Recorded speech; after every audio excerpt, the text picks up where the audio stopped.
Medina, the capital of Islamic State in 632. A dark time set upon the Muslims in Medina right after the death of Prophet ﷺ.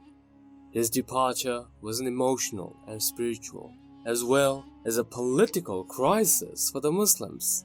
On top of that, different tribes in Arabia declared to sever their connection with Islam after they received the news. Many people even claimed prophethood. Soon, the whole of Arabia committed apostasy, except for Medina, Mecca, and Ta'if. The survival of the Muslim Ummah was under threat as the apostate tribes were joining forces to attack. Immediately after the death of the Prophet ﷺ, many Ansars gathered at a place near Medina to discuss who the new leader of the Muslims would be. No Muhajir was invited to the meeting, so it can be assumed that the intention was to choose a leader from among the Ansars.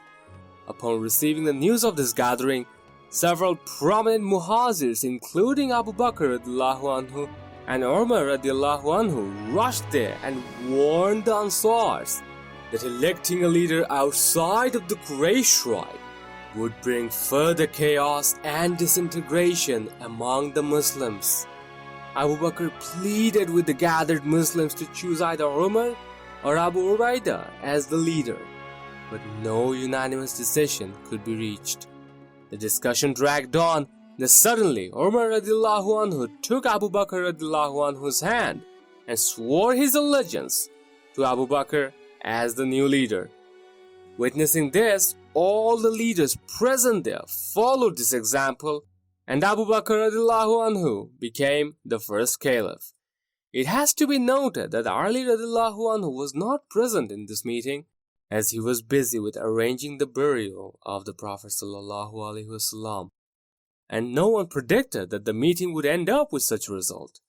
However, Ali anhu eventually gave his allegiance later to Abu Bakr anhu as well, and we have several records from authentic sources showing that there were no rivalry or bad feelings between these two great Muslims.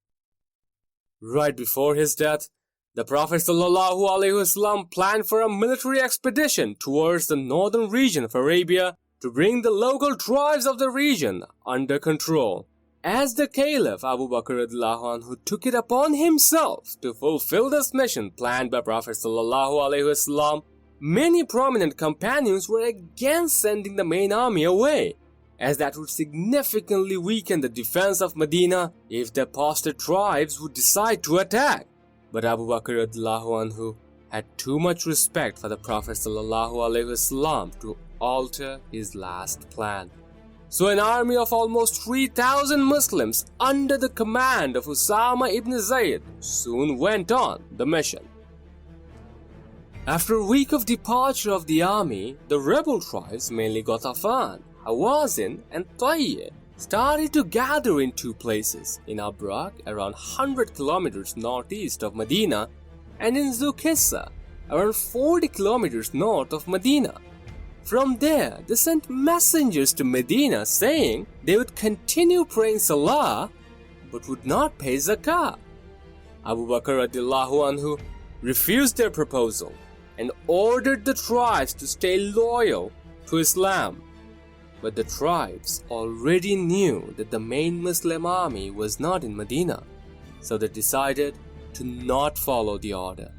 A false, self-proclaimed prophet named Tulayha reinforced the rebels and led them to a place called Zuhissa, only a few kilometers away from Medina. Upon receiving this news, Abu Bakr anhu gathered the remaining Muslims in Medina and divided them into three groups. The commanders of these groups were Ali ibn Abi Talib, Talha ibn Ubaidullah, and Zubair ibn al-Awam. Each of them marched out of Medina and pushed the advancing rebels back to Zuhissa. The next day, Abu Bakr anhu led the army himself towards Zuhissa. As most of the war camels were with the main Muslim army, the defense force of Medina only had pack camels with them. These camels were used for carrying loads and not for war. When the Muslims reached near the rebel camp, the rebels charged the Muslims, and the chaos of war made the camels afraid. So the camels turned back and fled the battlefield, carrying the Muslim warriors on top of them. The rebels rejoiced in their victory, thinking they had made the Muslims afraid. But that was not the case. The same night, Abu Bakr radiallahu anhu reorganized the Muslims and launched a sudden attack on the rebel camp. The rebels had no chance against the Muslim warriors. Many of them were killed and the rest fled the battlefield to Zukhissa. Abu Bakr radiallahu anhu decided not to let the enemy slip away. So the next morning, he led the Muslim army to Zukhissa.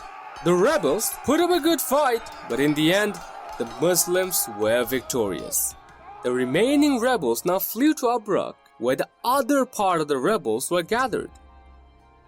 The swift and bold decision of Abu Bakr radiallahu anhu ensured the safety of Medina. The Islamic capital was now out of danger, but apostasy was spreading like a wildfire in the rest of Arabia. Even more false prophets emerged. Abu Bakr radiallahu anhu still had a lot of challenges to overcome so that the situation was completely under control, but that is a story for another day.